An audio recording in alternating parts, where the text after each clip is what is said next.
Boa noite a todas e a todos. Aqui estamos com o nosso querido William Jacob, a Sandrinha, a nossa irmã do coração. Como os prometemos, está aí o William e ele vai fazer a palestra. A exposição durará, no caso, 40 minutos. Depois abriremos para perguntas e respostas, bate-papo com a Sandra, a minha irmãzinha do coração. E é isso. E eu gostaria que o William se apresentasse. Antes, vamos fazer uma coisa. Eu estou aqui, para quem não sabe, em Biel, na Suíça, a Sandra no Rio de Janeiro, Cabo Frio, o William em Minas Gerais, não, William? Isso, Uberlândia, Minas Gerais. Uberlândia, Minas Gerais. Então, com todo carinho e gratidão, meu irmão, seja bem-vindo, tá? E passamos a palavra para você, para que você se apresente. E depois entraremos, né, Sandrinha? Então, é contigo, meu irmão. Obrigada. Bom, muito obrigado, Zélia, Sandra, pelo convite, pela oportunidade da gente poder estar aqui compartilhando algumas das reflexões que a gente faz a respeito da doutrina espírita, de algumas obras, de alguns autores. Antes de me apresentar, aliás, me apresentando primeiro, então, eu sou William Jacob, estou aqui na cidade de Uberlândia, Minas Gerais, no Brasil, e é uma alegria poder participar aqui com vocês. Eu que sou do Grupo Espírita Leon Denis, é um grupo que nós fundamos, vai fazer aí 8 anos, agora em julho.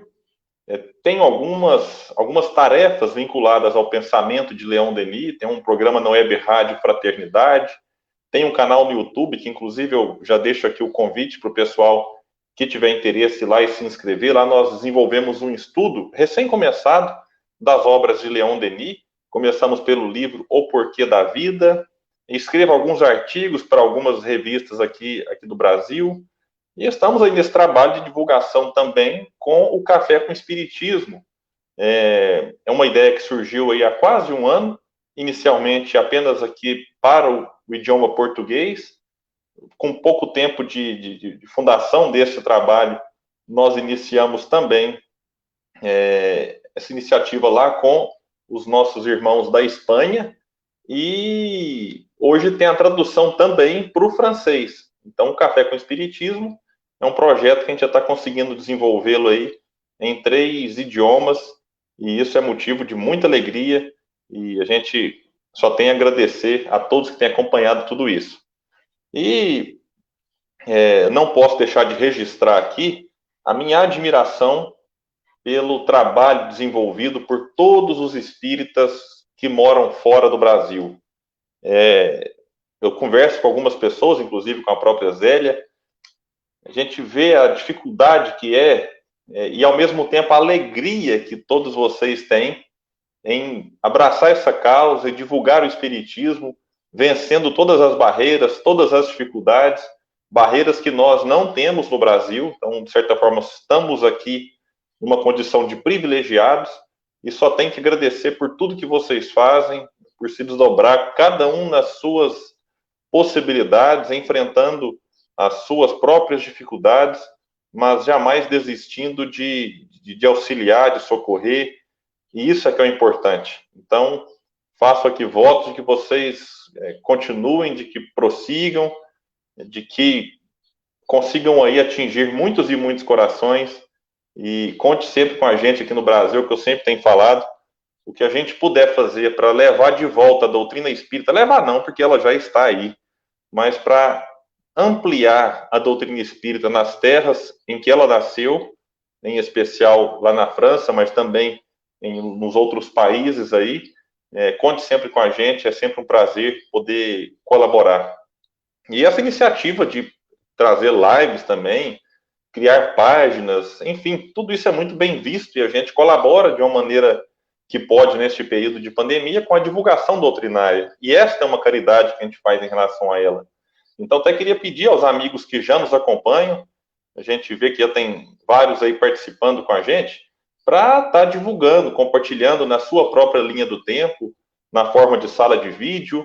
Dá para ser compartilhado também em grupo. Então, esta é uma iniciativa também que faz com que esta live, não apenas enquanto ela é transmitida, mas depois que ficar o registro, chegue a outras pessoas, chegue a outros corações, E eu sempre digo, se a gente não compartilha, apenas nós ficaremos sabendo dela. Mas se a gente compartilha de uma maneira muito singela, muito simples e rápida e prática, a gente faz com que esta live e várias outras, e o mais importante não é ela, mas a mensagem que ela traz, consiga então chegar em outras pessoas, em outros corações.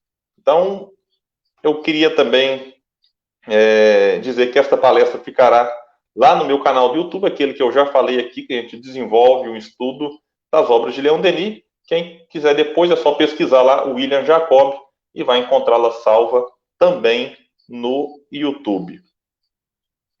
Bom, a reflexão que a Zélia pediu para que eu trouxesse aqui hoje é lá do capítulo 19 do livro Respostas da Vida. É uma psicografia do espírito André Luiz, pela mediunidade abençoada e iluminada de Chico Xavier, e a mensagem é intitulada Nos Instantes Difíceis.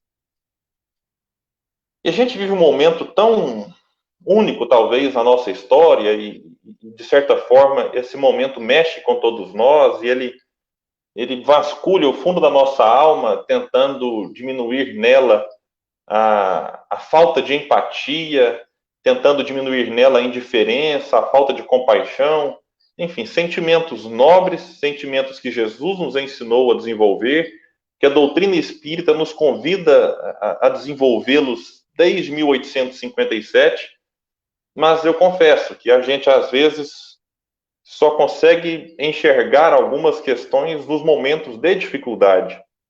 Então, algumas reflexões, eu tenho lido também algumas outras obras espíritas e também não espíritas, que acabam, né, trazendo a todos nós aí um pensamento de valorização daquilo que temos. Porque às vezes a gente se encontra na condição de privilegiado e de situações que nós consideramos difíceis, a gente vai perceber que elas não têm nada de dificuldade se a gente olhar para o lado, se a gente olhar para um outro companheiro, se a gente olhar para uma pessoa da família ou que está muito perto da gente e entender que o problema dela, sim, é muito mais grave que o nosso. Eu não quero, com isso, diminuir o problema de cada um, até porque há um ditado, pelo menos aqui no Brasil a gente conhece muito, e cada um sabe onde é que aperta, né? Cada um sabe onde é que a coisa está difícil.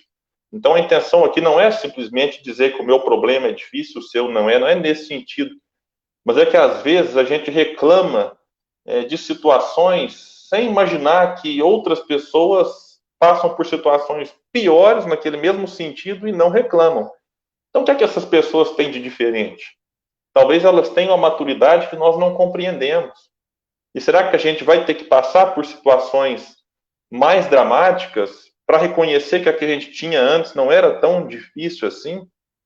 Emmanuel vai trazer uma lição muito bela numa de suas obras, de que às vezes a gente reclama pela falta de mistura, quando na mesa tem 5, 6, 7 pratos, e fala, poxa, eu queria o 8º, o 9º, o 10º, enquanto muitas pessoas imploram por um simples prato de comida.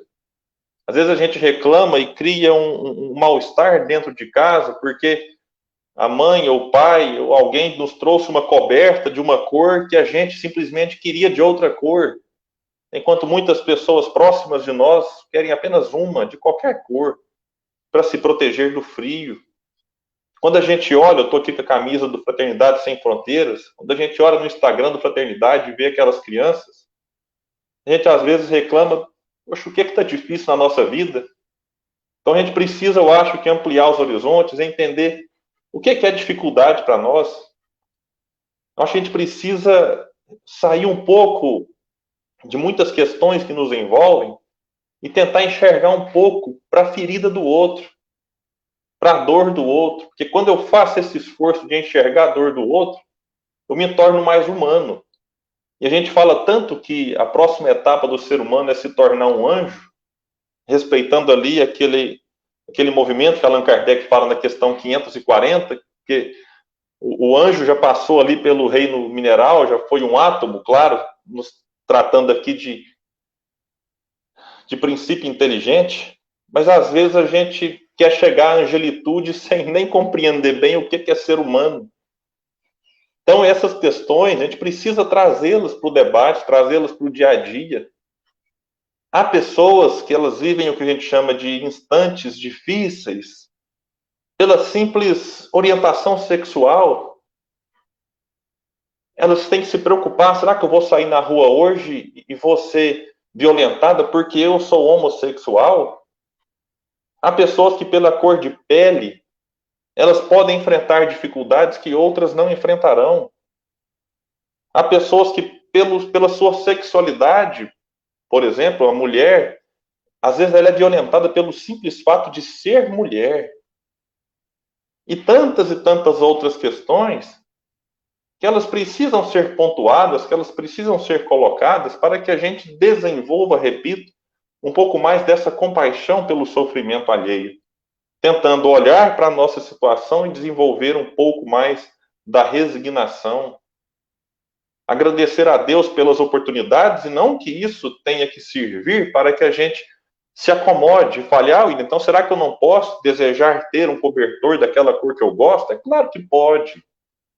Eu só estou trazendo isso para que a gente deixe de se revoltar com coisas supérfluas, com coisas banais. Esse é o ponto.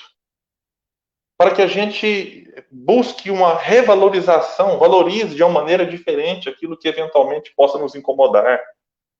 E aí sim, diante do incômodo, buscar ajuda. E uma das formas de buscar ajuda para tudo aquilo que machuca, para tudo aquilo que nos atinge, é a própria leitura, o próprio livro. Então, quando a Zélia trouxe uma sugestão, e eu confesso que eu nunca li esse livro. A gente às vezes faz estudos aqui, a colar, e lê capítulos, igual eu li esse, obviamente, para fazer o estudo. Li um outro. A gente vai lendo capítulos aqui e ali de maneira descolada, mas livro Resposta da Vida, o próprio título dele vai nos trazer aqui, eu já li outros capítulos dele, questões do dia a dia, questões práticas. Eu acho que é isso que nos faz falta. A gente às vezes fica muito no campo da teorização, preocupado com falar bonito e tal, e esquece de trazer as coisas para a vida, das aflições, dos instantes difíceis nossos, porque só nós poderemos vencê-los, e o capítulo vai deixar isso muito claro. Porque diz o benfeitor André Luiz, nas dificuldades do dia a dia, esqueça os contratempos e siga em frente, recordando que Deus esculpiu em cada um de nós a faculdade de resolver os nossos próprios problemas. Então, o que é a proposta de André Luiz logo no início? Se a gente ficar preso no problema, olhando só para ele, a gente não vai enxergar a solução que às vezes está dentro de nós. Se a gente ficar preso e revoltado só com aquilo que nos aflige, a gente vai deixar de ter força até para pedir ajuda quando for necessário. Então, por isso ele fala, siga em frente. Porque ficar preso ao passado, tentando buscar a resposta, o que é que me trouxe até aqui? Isso é importante, essa resposta. É uma resposta da vida. Mas eu ficar preso somente ao passado, sem enxergar o futuro, sem seguir em frente, vai simplesmente fazer com que a gente perca tempo. É aquela pessoa que ela vive um excesso de passado, e aí muito fatalmente ela vai cair na depressão. Porque ela não olha para o futuro, não tem esperança. Então ela se enche de culpa, eu não devia ter feito isso, eu não devia ter feito aquilo, ou eu devia ter feito e não fiz. E ao olhar para esse passado com o olhar da responsabilidade, falar, poxa, já que foi feito, o que eu posso fazer para mudar isso? Porque não sentir culpa, meus amigos, não é bom. A culpa faz bem, mas desde que bem dosada, desde que não em excesso. A culpa que faz bem é aquela que a gente reconhece o próprio erro e fala, agora eu preciso, como disse André Luiz, seguir em frente. Quanto? Não sei. O importante é seguir. A quantidade, a velocidade, cada um é que escolhe e impõe o próprio ritmo. Emmanuel, no livro Fonte Viva, capítulo 62, tem uma lição belíssima que se chama Devagar, mas sempre. E lá ele vai trazer algumas reflexões belíssimas. Ele vai trazer, por exemplo, que uma longa estrada só é assim hoje porque foi construída palmo a palmo, metro a metro. Uma grande construção foi edificada peça por peça. Uma grandiosa árvore, às vezes árvore centenária, ela chegou naquela condição centímetro a centímetro. A roupa que nós nos vestimos tecida fio a fio. E a proposta de Emmanuel é: caminhe, mesmo que um passo lento, mas caminhe sempre. Essa é a proposta inicial que André Luiz nos traz para que a gente consiga compreender estes instantes difíceis. Porque a compreensão é a base da superação, quando ele é passível de ser superado, ou da aceitação, quando realmente eu não posso fazer nada e devo simplesmente colocar, como a gente diz na oração do Pai Nosso, nas mãos de Deus. Que seja feita a vossa vontade. Lembrando que ele vai nos trazer aqui que a solução está dentro de nós. William, mas eu não consigo me curar de uma doença. Mas a solução de sair e ir em busca de ajuda está dentro de você. Está dentro de mim. A doutrina espírita ela vai nos colocar nessa condição, nesse papel ativo diante da própria vida o tempo todo. Reconhece seu verdadeiro espírita pela sua transformação moral e pelos esforços que empreende em domar as suas más inclinações. Não é pelo esforço que a gente faz em domar as inclinações do outro. E eu não sou espírita pela transformação que a minha esposa faz. E ela faz muita transformação, muito mais do que eu. A gente fala assim, nossa, palestrante deve ser evoluído demais. A gente tem que dizer, evoluído é esposa e marido de palestrante, viu, gente? Porque aguentar palestrante em casa não é brincadeira. Então, é o esforço individual. Eu costumo dizer, e quem acompanha minhas palestras deve estar enjoado dessa frase que eu vou dizer agora. Ninguém evolui para o outro. Não dá. Mas ninguém evolui sem o outro. Porque a evolução ela se dá justamente no contato. A evolução se dá justamente nesse, entre aspas, no bom sentido, atrito, em que eu encontro com o outro e mesmo que o outro pense e haja totalmente diferente de mim, eu preciso olhar para ele e buscar um aprendizado. Eu preciso olhar para ele e tirar dali uma lição. E aí eu que não sei tudo, aprendo com alguém que sabe um pouco mais, e aquele alguém que em algum aspecto sabe um pouco mais, pode aprender algo comigo, que em um determinado assunto posso saber um pouquinho mais. E nesse contato, nesse convívio, crescemos. Como vai nos dizer Paulo, um pouco de fermento leveda toda a massa. Então, passo a passo, devagar e sempre, a gente vai levedando-nos e automaticamente levedando, ou seja, fazendo com que essa massa chamada sociedade que nós vivemos cresça, evolua, progrida. E quando se trata de esforço pessoal, eu sempre trago um exemplo para ilustrar muito bem. Na questão espiritual, a gente talvez tenha dificuldade de compreender que o esforço é individual. Mas basta olhar para a questão material, física. Se eu estou com dor de dente, quem tem que tratar do dente sou eu. Eu não posso pedir para que a minha esposa trate no meu lugar. Eu é que preciso ir no dentista e fazer o que tem que ser feito. Então não basta a gente simplesmente pedir para que o outro passe por aquilo que é da nossa alçada. Se eu quero ficar fortalecido, eu que preciso ir para a academia para fortalecer o meu próprio corpo. E não simplesmente falar, olha, vai na academia hoje? Vou. Ah, então malha por mim. Exercite-se por mim. Não, é o próprio indivíduo que deve entender-se escultor do próprio destino, do próprio ser, da própria alma. E há uma frase que diz que o maior inimigo do homem é o próprio homem. Mas num sentido mais otimista, mais esperançoso, poderíamos dizer que assim como o maior inimigo do homem é o próprio homem, o maior amigo do homem é o próprio homem. Porque cada um é capaz de superar os próprios desafios, se não nesta encarnação, como vai dizer Leon Denis. Trabalhemos a resignação para que superemos os desafios, né, em um momento propício, quem sabe, noutras encarnações, sem jamais deixar de desistir de tentar. Porque há também uma questão muito mal colocada, para quem não compreendeu bem a reencarnação e a lei do progresso, é de que a gente deve deixar tudo para outra encarnação. Ah, não, nessa agora eu já desisto, Há quem diga, por exemplo, o pau que nasce torto nunca se endireita, então na outra encarnação eu resolvo. Não. Precisamos compreender que temos a eternidade pela frente para fazer as mudanças necessárias. Mas nada impede que a gente, nesta atual existência, caminhe, como vai dizer Emmanuel, devagar, mas sempre. André Luiz continua na sua mensagem. A vida é aquilo que você deseja diariamente. Então, não é o que o outro deseja. Eu posso até desejar para o outro, não tem problema.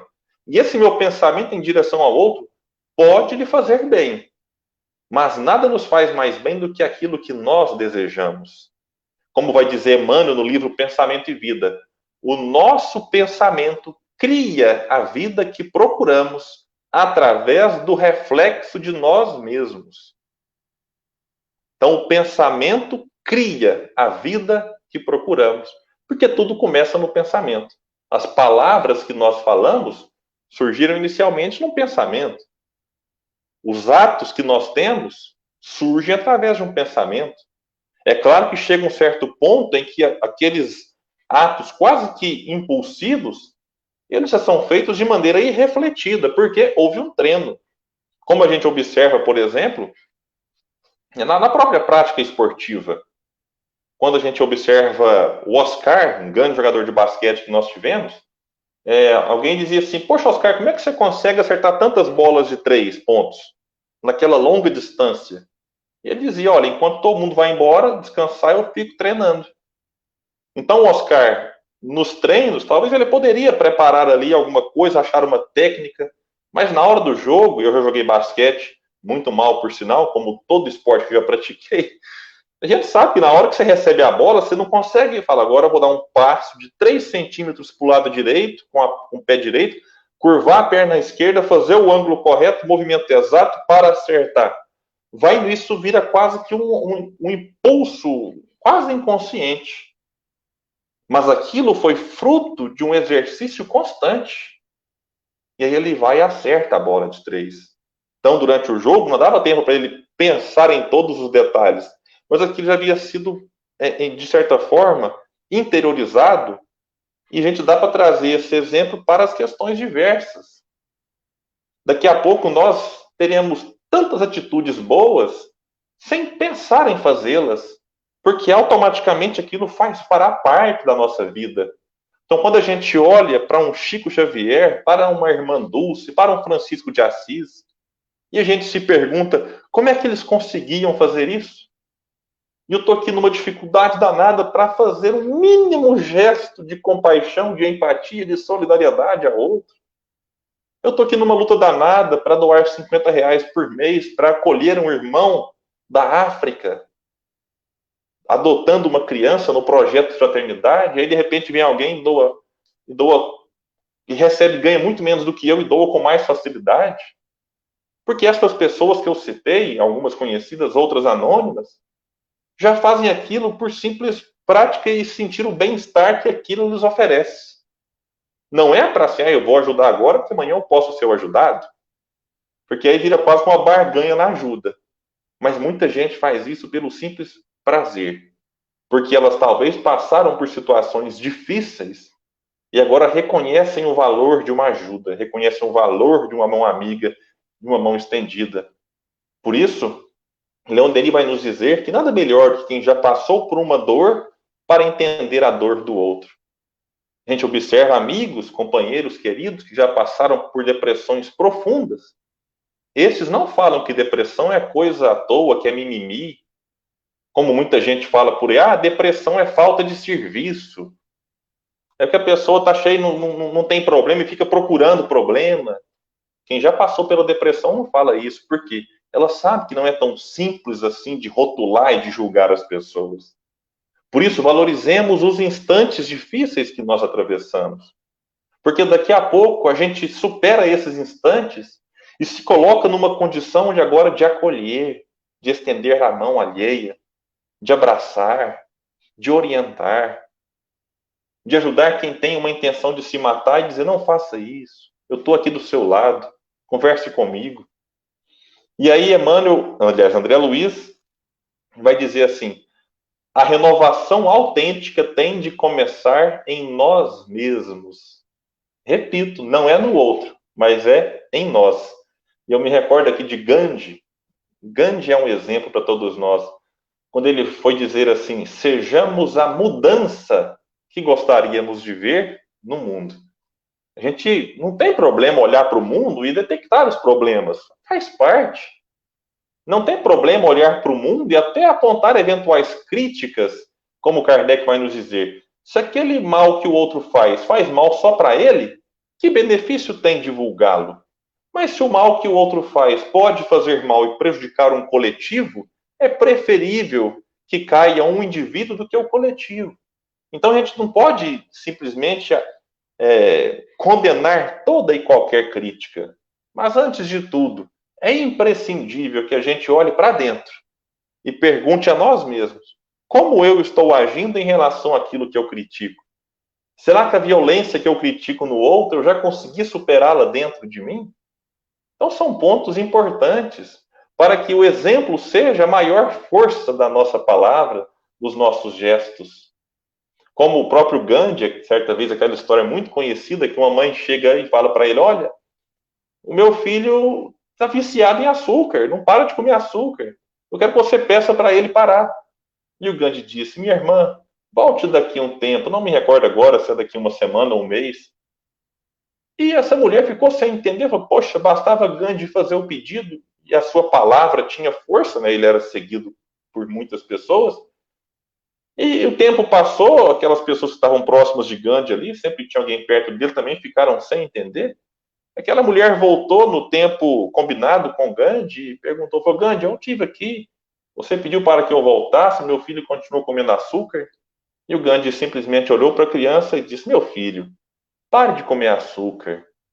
O menino olhou para o Gandhi e falou assim: tudo bem, eu vou parar.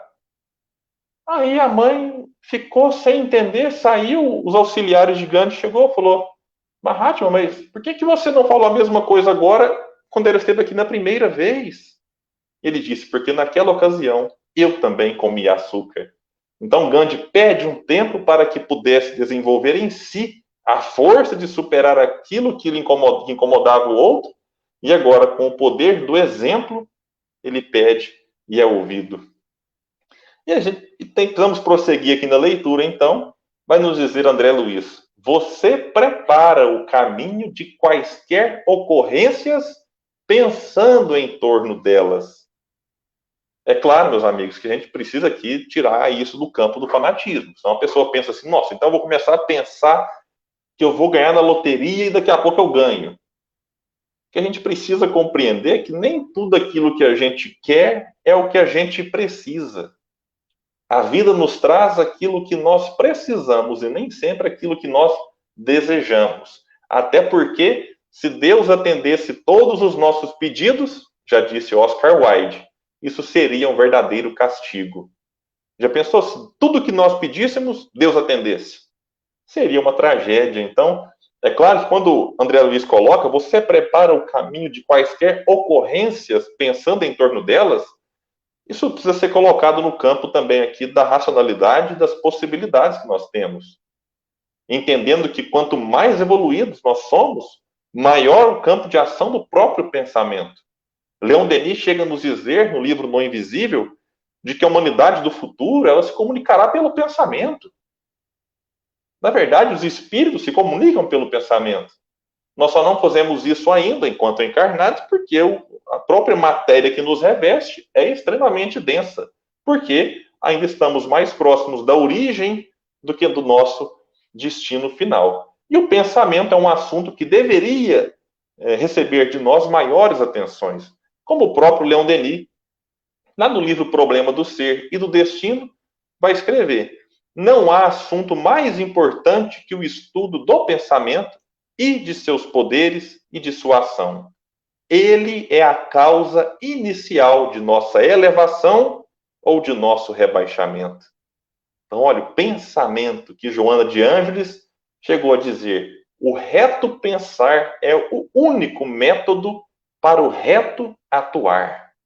Ela não fala que é o melhor, mas o único método para o reto atuar. E se a gente parar para observar, tudo começa no pensamento. Eu já disse antes aqui algumas questões, mas dá para trazer aí para a própria questão que nós vivemos agora aqui enquanto movimento espírita. Uma instituição espírita, não importa o seu tamanho, não importa nem se ela é física ou virtual, ela começou no pensamento. Alguém pensou: ah, nossa, estou com vontade de criar uma casa espírita. Estou com vontade de criar uma página no Facebook para divulgar o espiritismo, um canal no YouTube. Vontade de criar aqui um Instagram para divulgar mensagens, áudios, vídeos. Enfim, alguma coisa que divulgue. É o pensamento que depois é concretizado. E como nós vivemos num intercâmbio de pensamentos, em que nós somos influenciados pelo mundo espiritual, não podemos desconsiderar também que este mundo invisível que nós não enxergamos, pelo menos eu não enxergo, ele atua diretamente em nós. É claro que este mundo atua dentro das nossas possibilidades e daquilo que nós permitimos. Ora, eu permito a influência de bons espíritos, ora, a influência de maus espíritos, e entre um e outro, nós vamos nos situando, socorrendo-nos sempre do auxílio da prece, da meditação, da calma, para que a gente consiga captar cada vez mais os bons, deixando os maus cada vez mais de lado. Continua André Luiz, na sua reflexão lá, repito, para quem chegou depois, capítulo 19 do livro Respostas da Vida. A palavra é porta de entrada para as suas realizações. Olha, então ele fala de pensamento, agora palavra. É a porta de entrada. Paulo, lá em Efésios, foi dizer que não saia da vossa boca nenhuma palavra torpe, mas só a que seja boa para a necessária edificação, a fim de que ministre graça aos que a ouvem. Olha a responsabilidade da fala. A palavra pode edificar, como pode destruir. A palavra hoje, por exemplo, em torno de fake news, é uma tragédia. Ela pode destruir reputações, instituições. Indivíduos que são acusados, por exemplo, tivemos um caso semana passada aqui no Brasil, acusado de pedofilia, e até que ele viu a mensagem circulando e conseguiu ir lá esclarecer os fatos, o Twitter estava invadido de pessoas acusando-o de pedofilia. Era uma montagem. Agora vejamos quanto isso é perigoso. Alguém divulgar uma informação falsa e esse alguém, de repente, ser aí linchado na rua por pessoas que ainda trazem em si aquela vontade de fazer justiça com as próprias mãos, de repente olha para o indivíduo e acha que ele é um criminoso, quando na verdade ele é apenas uma vítima de fake news. Instituições, né, são dilapidadas por notícias falsas na internet. Pessoas. Então a palavra, eu estou lendo um livro sobre a Revolução Francesa, como que a palavra de um ou de outro indivíduo podia ali trazer um pouco de paz, de calma, de serenidade, ou insuflar guerras, violências. Então a gente precisa compreender muito bem toda a dimensão daquilo que sai de nós, porque na verdade muito do que nós falamos, como vai dizer Jesus lá no Evangelho, parte do coração. Coração, simbolicamente, pode traduzir aqui a ideia de pensamento. De acordo com o nosso nível espiritual, com a nossa sintonia, isso será traduzido em palavras, palavras faladas, palavras escritas, e por isso é importante a gente estar sempre em oração e vigilância. Continua André Luiz: carregar ressentimentos será bloquear os seus próprios recursos. É engraçado que a gente guarda esses sentimentos negativos, ressentimento, e fica ali ressentindo aquela mágoa, aquele ódio, aquela raiva, e não faz ideia de quem está prejudicando a nós mesmos. Buda tem uma frase que fala: guardar raiva é como segurar um carvão em brasa, com a intenção de atirá-lo em alguém. É você que se queima. Eu achei engraçado, porque eu posso até atingir o outro com aquela brasa, mas quem se queimou mais foi o próprio indivíduo, porque ficou mais tempo com aquilo. E o outro nem sempre é atingido, que ele pode, nesse exemplo, levando ele ao pé da letra, na literalidade, o outro pode simplesmente ver aquela brasa e se desviar, e a brasa passa reta e não tem nada. Mas o indivíduo que atirou a brasa já se queimou. O pensamento negativo é a mesma coisa. Esse exemplo é fantástico. Porque eu posso atingir o outro com o pensamento negativo? Posso. Se o outro tiver ali, de certa forma, usar uma expressão, der brecha, der espaço para que aquele pensamento o atinja, ou seja, se ele alimentar pensamentos similares, aquilo encontrará nele ressonância. Mas se o outro se fortalece, ele se blinda. E aquele pensamento negativo só prejudicará quem o originou. E o outro nada terá com isso. Por isso que, continua André Luiz, encolerizar-se, sentir raiva, ira, é dinamitar o seu próprio trabalho. Quem se encoleriza, dinamita-se a si mesmo. Não é no sentido literal agora, mas emocionalmente, psiquicamente. E não o outro.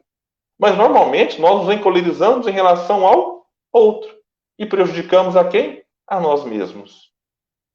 Por isso, vai dizer André Luiz, não sofra hoje pela neurose que talvez lhe venha comprovar a compreensão e a resistência em futuro remoto. Os problemas existirão sempre ao redor de nós e apesar de nós. Isso aqui é muito importante. Não vamos nos iludir. Assim, nossa, fui lá para a live do William Jacob e ele disse que o problema vai existir sempre, né? Não sou eu que estou dizendo, eu estou apenas retransmitindo. Quem diz é André Luiz. Os problemas existirão sempre ao redor de nós e apesar de nós. Como assim apesar? Meus amigos, porque mundo de provas e expiações não é um mundo feliz. Então, mesmo que nós façamos tudo certinho, ainda assim encontraremos muitas dificuldades no caminho. Os instantes difíceis, como é o título da mensagem, existirão, apesar de nós. Agora, o que precisa ficar muito claro é que a gente não pode deixar de colaborar, de construir, de dar a nossa parte, de dar a nossa contribuição para que este mundo de provas e expiações que me acolhe agora possa ficar melhor quando eu o deixar.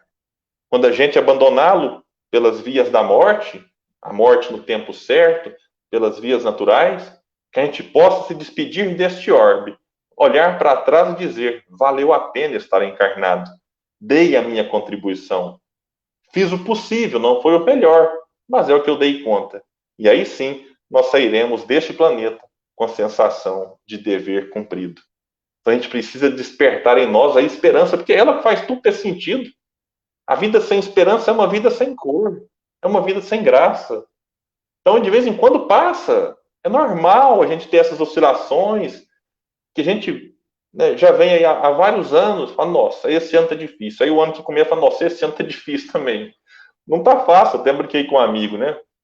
Quando a gente foi reencarnar, a gente sabia que era um mundo de provas e expiações. Só não sabia que teria tantas provas e tantas expiações. E aí um ano você pensa assim, nossa, 2019 foi um ano complicado no Brasil, teve o rompimento da barragem de Brumadinho, teve uma série aqui de tragédias coletivas, aí começa 2020, essa pandemia a nível mundial. Uma coisa que nos surpreende, e aí a gente, a partir dela, entra em outras crises, como a crise econômica, e tem uma crise sanitária por resolver. Enfim, todos nós somos colocados numa situação em que os instantes difíceis batem na nossa porta, cada um de uma maneira diferente. Aquela ideia de estamos no mesmo barco, ela precisa ser relativizada, porque tem barco que está com mais dificuldade do que o nosso. Que tem pessoa que já vivia uma situação muito difícil e agora isso foi simplesmente agravado. Tem pessoa que está até se beneficiando da pandemia, em alguns aspectos, pode ser até benéfico para muitos.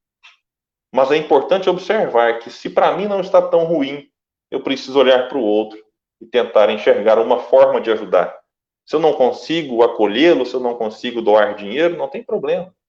Mas que a gente faça pelo menos uma prece, porque isso é um gesto pequenino, mas que vai colaborar para que os instantes difíceis do outro sejam um pouco menos com a nossa ajuda pelo pensamento também. E finaliza André Luiz, e eu já caminho para a finalização dessa primeira parte, daqui a pouco a gente vai abrir para perguntas e respostas para quem está ao vivo. Quem for acompanhar a gravação depois no Facebook ou no YouTube, essa fala aqui não fará muito sentido. Mas continua André Luiz, então. Ouvide, ou seja, esqueça ofensas e desgostos, tribulações e sombras, e continue trabalhando quanto puder no bem de todos, recordando que o tópico mais importante de seu caminho será sempre servir.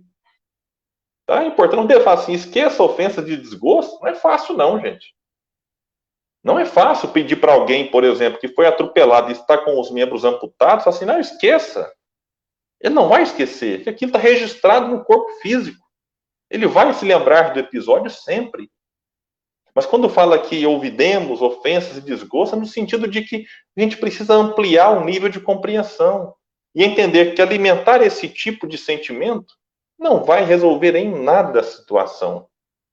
Então, quando ele fala, apesar de qualquer coisa, trabalhemos, né, quanto puder, porque uns conseguem trabalhar muito, outros menos.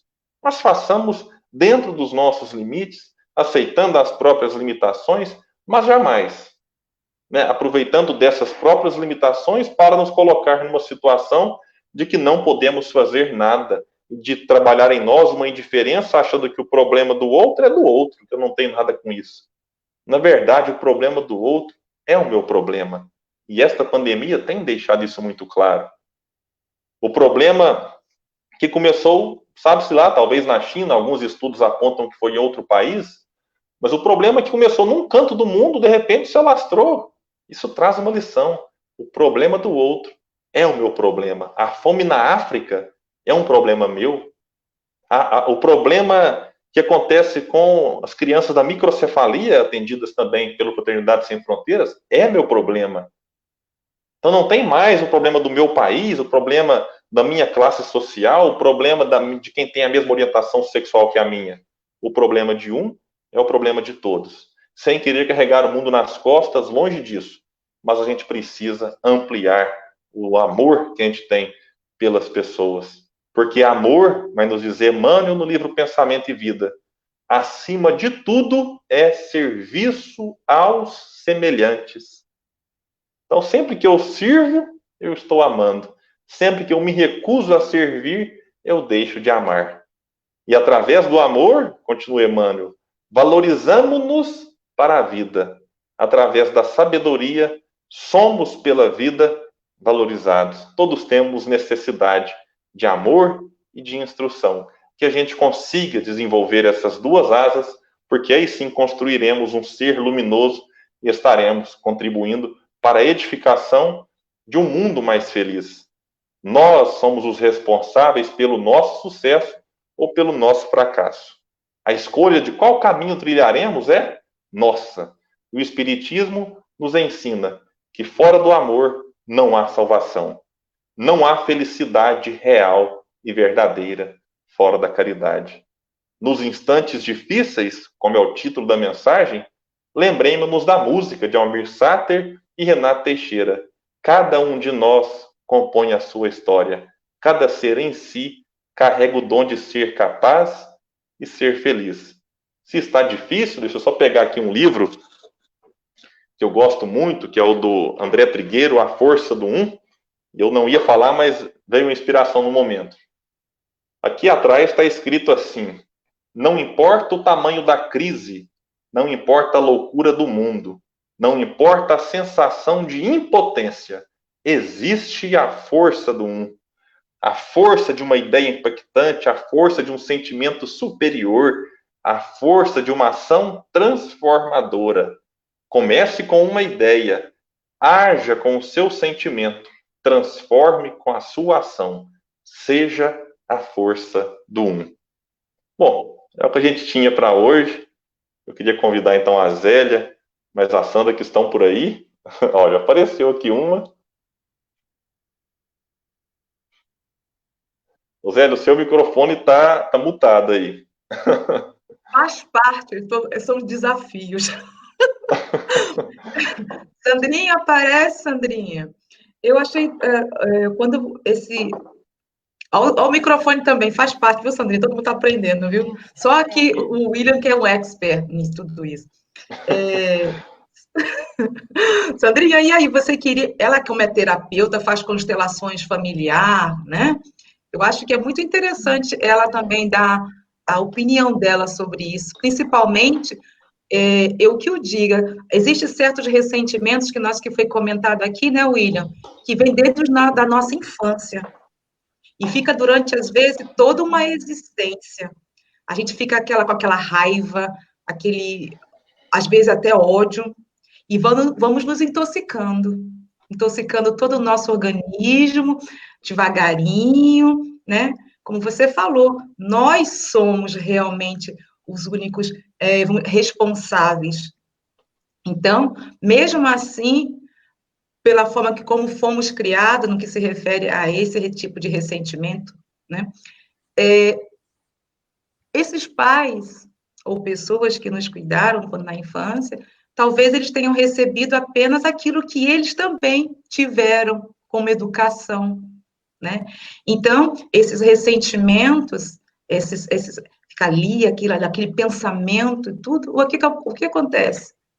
Se exterioriza em enfermidades, né? Em transtornos emocionais que nós vemos, que nós já havíamos comentado sobre isso, né?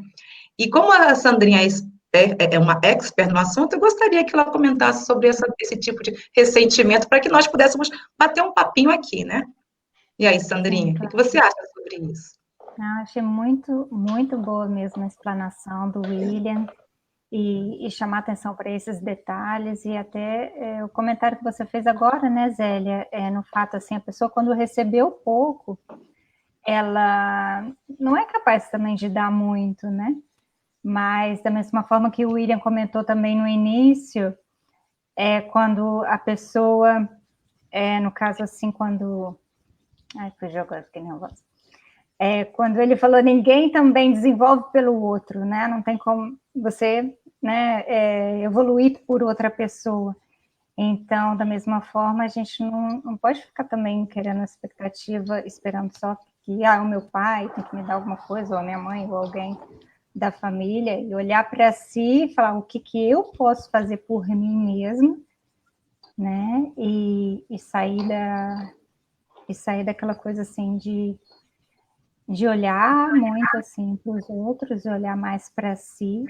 E agora na última mensagem que você falou, William, no caso, também do Trigueiro, né? E ele falou que colocar em prática, né, as coisas, colocar mais em prática e olhar para o ser e não ter coisas ou ficar esperando coisas de fora, mas é aquela coisa do olhar mesmo para dentro e para o ser, que o amor é que vai ajudar a gente a se fortalecer e a vencer esses outros desafios, né? E isso todo mundo tem dentro de si. Então, independente do que seu pai deu, sua mãe deu, deixou de dar, você tem um amor já dentro de si, que é a centelha divina que a gente sabe. Então, assim, né, é só mesmo olhar para aquilo e alimentar aquilo e para poder crescer. Por menor que seja, ela pode crescer. E a ideia é essa, né? Igual você falou também, nós somos seres a caminho da perfeição. Então, esse é o caminho, seguir em frente. Isso. E quando o William falou assim logo no início, né, que logo bem no iniciozinho, primeira fase, nas dificuldades do dia a dia. Às vezes, no nosso dia a dia, eu que o digo, estamos lá cozinhando, aí vem o marido, toi.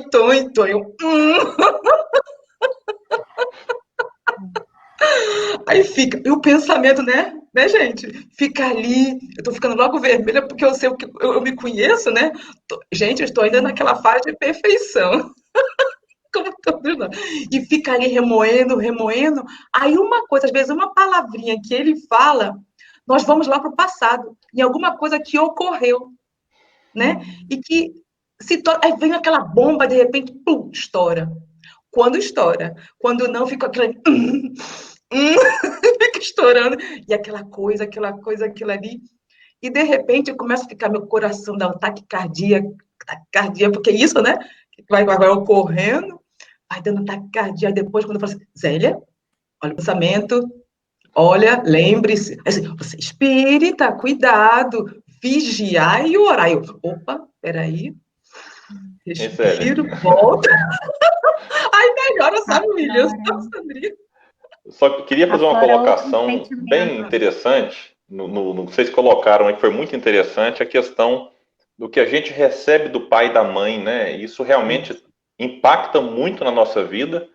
A gente traz uma bagagem reencarnatória que não pode ser desprezada. A gente não é um livro em branco, a gente traz muitas páginas escritas, mas é claro que cabe ali aos pais também nos auxiliar naquele primeiro momento. E, de certa forma, isso que nós recebemos ali na primeira infância nos acompanhará ao longo da vida. E, às vezes, a gente chega num nível da nossa existência, e a Sandra depois pode até complementar, eu até peço que faça isso, porque eu não sou da área, mas chega um certo momento da vida em que a gente começa a olhar para aquilo que recebeu e fala assim, puxa, mas por que que meus pais incutiram esse tipo de comportamento em mim?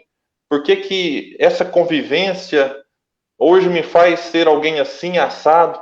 Então a gente tem que também enxergar que os nossos pais influenciaram, sim, mas tem a questão que a gente já trouxe de outras encarnações. E mais, às vezes a gente não recebeu dos nossos pais aquele comportamento que nós gostaríamos de ter recebido, ou aquele exemplo, melhor dizendo. Mas aí é bom lembrar de um dos mandamentos dos 10 que Moisés nos deixou, que é o do honrar pai e mãe. Não está escrito amar pai e mãe. A gente precisa honrar, porque honrar tem muito a ver com a gratidão. De que mesmo que eu não tenha tido pai e uma mãe que eu gostaria, que talvez eles não são os ideais, porque aí eu olho para o pai e para a mãe de um amigo e falo, puxa vida, mas olha lá, aquilo é que é um pai bom e uma mãe boa. Então a gente começa, às vezes, a criar uma mágoa dos nossos pais que não nos fará bem. E por que é honrar? Porque mesmo com todos os defeitos que os nossos pais tiveram ou têm ainda, eles nos deram algo que é uma maravilha, que é a vida, a chance de estar encarnado. Por isso, o honrar deve ser eterno. Apesar das fragilidades dos nossos pais, eles não são seres perfeitos. Por isso falharam mesmo e falham. Eu tenho um casal de filhos, às vezes eu olho para eles e falo, puxa, eu já vi aqui que eu errei em alguns pontos, mas é um processo de construção.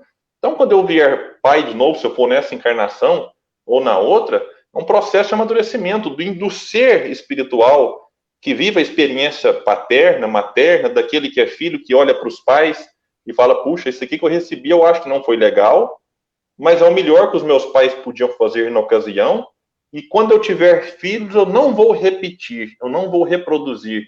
E mesmo não querendo reproduzir, sem querer, quando a gente vê, está tendo uma atitude com os filhos igual nós assistimos dos pais.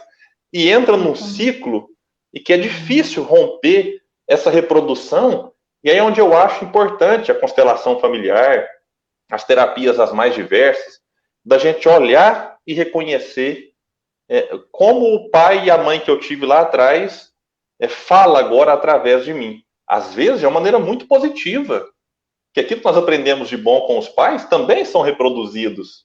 Mas, às vezes, comportamentos que, sem querer, de repente, eu tenho uma atitude como meu filho falou, opa, isso aqui foi algo que eu aprendi, eu preciso barrar aqui, eu preciso ter um esforço pessoal para não ficar a vida inteira, mas eu aprendi assim com meus pais, agora eu vou reproduzir.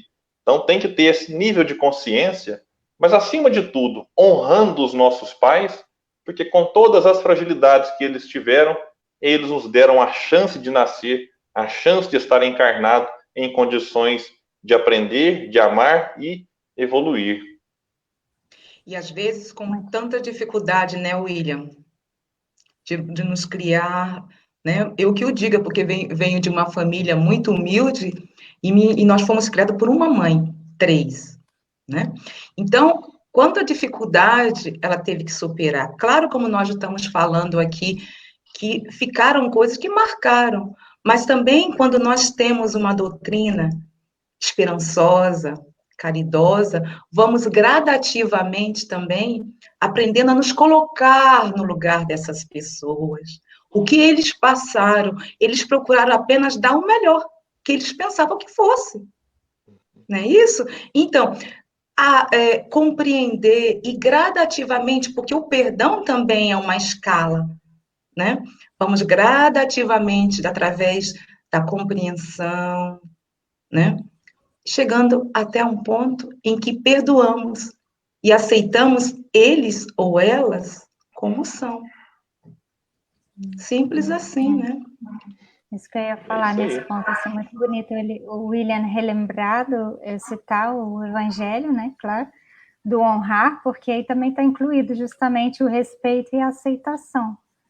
Porque aí, a partir do momento que você aceita, você tira aquela expectativa toda que você tinha, que tinha que ter sido assim, assado, que o outro faz melhor, e essa comparação, né, a mãe do outro é melhor que a minha, ou o pai do outro dá mais que o meu, e você corta isso, então aceita aquilo que você recebeu, e a gratidão, independente do que for, a gente sabe que tudo tem também um merecimento, devido à bagagem que a gente já traz, então, né, não é só de agora, é também de antes, então você aceita e consegue seguir o seu caminho, pensar, eu posso fazer melhor que isso, né, e eu sou livre, o meu livre-arbítrio me dá essa possibilidade de fazer melhor, de reconhecer.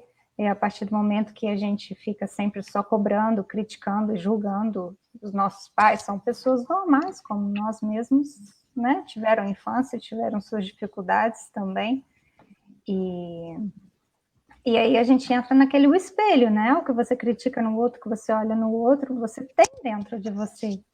São as nossas sombras, que Joana de Ângeles tanto fala. Só que a gente, enquanto você não quer olhar para elas, você vai ficar naquela apontando o dedo para todo mundo e não vai crescer. Eu sou a vítima, né? Então, é sair dessa roleta, igual você falou, esse círculo, essa coisa que se repete sempre, e olhar o que mais tem de positivo por trás de tudo isso. A vida não é só isso, né? Só querer receber e você ser o centro de tudo, com certeza, né?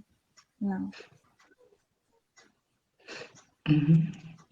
E aí, William, alguma coisa a mais? Não, tem um amigo aqui que me mandou uma pergunta, o Wellington Melo, que é aqui da nossa cidade próxima à nossa. Ele fala que sabe-se que o amparo de Jesus não nos falta nunca. Mas como podemos sentir a presença de Jesus nos momentos difíceis?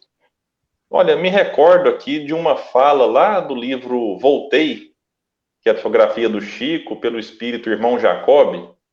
Lá fala que Deus ajuda a criatura através das criaturas. Então, quando a gente faz uma prece nos momentos de dificuldade e pede auxílio, é importante que a gente faça um silêncio interior para que consiga reconhecer essa ajuda enviada por Deus, essa ajuda enviada pelo nosso Mestre Jesus através de seus benfeitores. Às vezes, essa ajuda está simplesmente na motivação que ele nos dá em pedir ajuda para algum encarnado.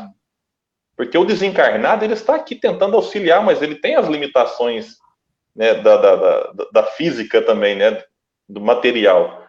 Então, até aquela inspiração, para nossa, eu acho que eu vou pedir ajuda.